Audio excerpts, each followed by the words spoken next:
আপনারা দেখছেন the PD news, সোজা কথা সহজভাবে। মধ্যযুগীয় বর্বরতার নিদান। এইডস আক্রান্ত রোগীকে মারধর করে বাড়ি থেকে তাড়িয়ে দিল তার পরিজনরাই।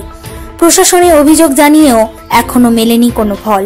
স্ত্রী পুত্রকে নিয়ে 1 মাস ধরে রাস্তার পাশে কোনো ক্রমে চলছে বেঁচে থাকার লড়াই।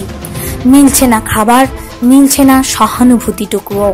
এমন ঘটনা সামনে এসেছে মালদার রাতুয়া থানার শামশির গণেশপাড়া এলাকায়। ঘটনার পর স্থানীয় থানায় এবং প্রশাসনের বিভিন্ন জায়গায় লিখিত অভিযোগ করলেও সুরাহা মেলেনি এখনো। 15 আগস্টের সকালে 6টার সময় মারধর করে মেরে ফেলার চেষ্টা করে। এমন আমরা পেয়ে বাইরে বের হয়েছি, সেই থেকে আমরা বাইরেই থাকছি, দিন কাটছি, আর বাড়িতে ঢুকতে না, কেউকে সাথে করে নিয়ে যাচ্ছি বাড়ির ভিতরে, তবুও আমাদেরকে সেই মারধর করে বের করছে। সে আবার সেই 20 তারিখে গিয়েছিলাম, আমার স্বামীকে মেরে কোমর ভেঙে দিয়েছে। পুলিশের কাছে যাচ্ছি, পুলিশও কোনো আমাদেরকে দিচ্ছে না, বাড়িতে কোনো আশ্রয় দিচ্ছে না, রাস্তাঘাটে দিন কাটছি। বাড়ির লোক বলছে, লোককে দিয়ে বা পুলিশকে দিয়ে যে তোমাদের জায়গার আমরা বাড়িতে থাকতে দেওয়া হবে না, ওদের মানে কিছু টাকা দিয়ে ওদেরকে বাড়ি ছাড়া করে দেবো। সিভিক পুলিশ আছে বলেই পুলিশ ওকে অ্যারেস্ট করছে না? হ্যাঁ, সিভিল পুলিশ। ওরা সিভিক পুলিশে কে কাজ করে? আমার বড় ভাসুরের ছেলে অমিত চৌধুরী। হ্যাঁ, তার নামেও এবার হয়েছিল। যদি রাস্তাঘাটে আমরা যদি বের হই, তার আমাদের ভয়, আমাদের প্রাণে ভয় আছে আমাদের, যে কেউ যদি আমাদেরকে দেখে রাস্তাঘাটে, তার মেরে ফেলার চেষ্টা করবে ওরা। আমার নাম সন্তোষী চৌধুরী। স্থানীয় সূত্রে জানা গেছে, বছর 40-এর এইডস আক্রান্ত এই ব্যক্তি কিছুদিন আগেই গুজরাটে কাজ করতে গিয়েছিলেন। সেখানেই এই রোগে আক্রান্ত হন তিনি। তার স্ত্রী ও এক পুত্র রয়েছে। অভিযোগ, এইডস রোগে আক্রান্ত এই কথা জানার পরই পরিজনরা তার উপর নির্মম অত্যাচার শুরু করে। এমনকি মারধর করে স্ত্রী ও নাবালক পুত্রকে বাড়ি থেকে তাড়িয়ে দেওয়া হয়। ফলে প্রায় 1 মাস ধরে এইডস আক্রান্ত রোগী এবং তার পরিবারের আশ্রয় বলতে এখন রাস্তার ফুটপাত, শামসি স্টেশন চত্বর। এইডস রোগে আক্রান্ত ব্যক্তি জানান, মানে গত 15 আগস্টের সকালবেলায় 6টার সময় বাইরে বসে আছি ঘরের ভিতরে, আর আমার দাদা বৌদি ওরা 8 জন মিলে এসে আমাকে ঘরের ভিতরে ঢুকে মেরে ফেলার চেষ্টা করে, গলায় গামছা দিয়ে মেরে ফেলার চেষ্টা করে, মানে শ্বাসকষ্ট করে মেরে ফেলার চেষ্টা করেছিল। তখন আমার বউ চিলিয়ে চালিয়ে কোনো রকম বাঁচার জন্য আমাকে ওদেরকে দেখলো কি মরে যাবে, ছেড়ে দিয়ে ওরা চলে গেল। তারপরে আমরা ট্রিটমেন্টের জন্য গেলাম শামসি হসপিটালে মোটামুটি ট্রিটমেন্ট হলো। তারপরে সেদিন থেকে আমরা বাড়ি ছাড়া হয়ে গেলাম, আর বাড়িতে আমরা আশ্রয় পেলাম না। তারপরে এইটা স্টেশন, রাস্তা, এখানে ওইখানে ঘুরে বেড়ায়, কোথাও আশ্রয় পাই না।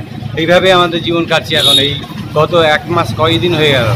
আমাকে মেরেছে আমার দাদা স্বপন চৌধুরী, তার ছেলে অমিতাভ চৌধুরী, যে সিভিক পুলিশে চাকরি করে, সে মানে শামসি ফাঁড়িতে থাকে।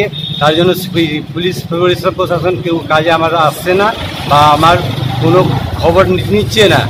হ্যাঁ, ওরাই উল্টা আমাদেরকে চাপ দিচ্ছে আর ভয় খাওয়াচ্ছে। দ্বিতীয় কথা হচ্ছে কি, আমার ছেলে বউকে নিয়ে আমি কিভাবে জীবন কাটবো সেটার আমার কোনো ব্যবস্থাই নাই। কেউ আমাকে সাথ সহকার দিচ্ছে না, আমি এইভাবে জীবনটা কাটছি। তারপরে 20 তারিখে আমাকে একজন ফোন করে বললো কি তুমি আসো, তোমার বাড়ির জিনিস বার করে দাও, তোমাকে ঘর খুলে তুমি থাকতে পারো। আমি গেলাম, তখন সেই বাঁশ দিয়ে আর ওই কাঠ দিয়ে মেরে আমার কোমর ভেঙে দিয়েছে। আমি এখন শামসি হসপিটালে এই ট্রিটমেন্ট করাচ্ছি, গ্রামীণ হসপিটালে এই ট্রিটমেন্ট করাচ্ছি। পাড়া প্রতিবেশীকে ছড়িয়ে বেড়াচ্ছে, এরা এইড পেশেন্ট, এদেরকে থাকার জায়গা দিবা না, এদের সঙ্গে কথা বলবা না, মুখে কাপড় দিয়ে কথা বলবা, তাতে তোমাদের অসুখ ছেড়ে যাবে। এখন আমরা রাস্তাঘাটে এখানে ওখানে ঘুরে বেড়াচ্ছি। আমার নাম সুধীর চৌধুরী। কোনোদিন খাবার জোটে তো আবার কোনোদিন কাটে অর্ধাহারে অনাহারে। স্থানীয় মানুষ এইডস রোগ সম্পর্কে সচেতনতার অভাবকেই দায়ী করছেন। স্থানীয় বাসিন্দাদের অভিযোগ, স্থানীয় মানুষদের এই বক্তব্যের সমর্থন মিলেছে প্রশাসনিক কর্তাদের গলাতেও। রাতুয়া 1 নম্বর ব্লকের যুগ্ম বিডিও শুভঙ্কর আচার্য এদিন জানায়, ক্ষেত্রে এটা একটা সচেতনতার অভাব আছে। ঠিক আছে, HIV পজিটিভ ব্যক্তি, তার সঙ্গে এরকম একটা ব্যবহার করা হয়েছে, মাছ দিয়ে মেরে মাজা ভেঙে দেওয়া হয়েছে। সচেতনতার তো অভাব নিশ্চয়ই আছে। আমরা আমাদের প্রশাসনের তরফ থেকে ব্যবস্থা নিচ্ছি, যথাযথ ব্যবস্থা নিচ্ছি। শামসি গ্রাম পঞ্চায়েতকে জানানো হয়েছে, খোঁজ খবর নেওয়া হচ্ছে, আমরা দ্রুত স্টেপ নিচ্ছি এর বিরুদ্ধে। পুনর্বাসনেরও আমরা কথা হচ্ছে, চেষ্টা করা হচ্ছে। প্রশাসনের তরফ থেকে অবশ্যই কিছু না কিছু ব্যবস্থা নেওয়া হবে।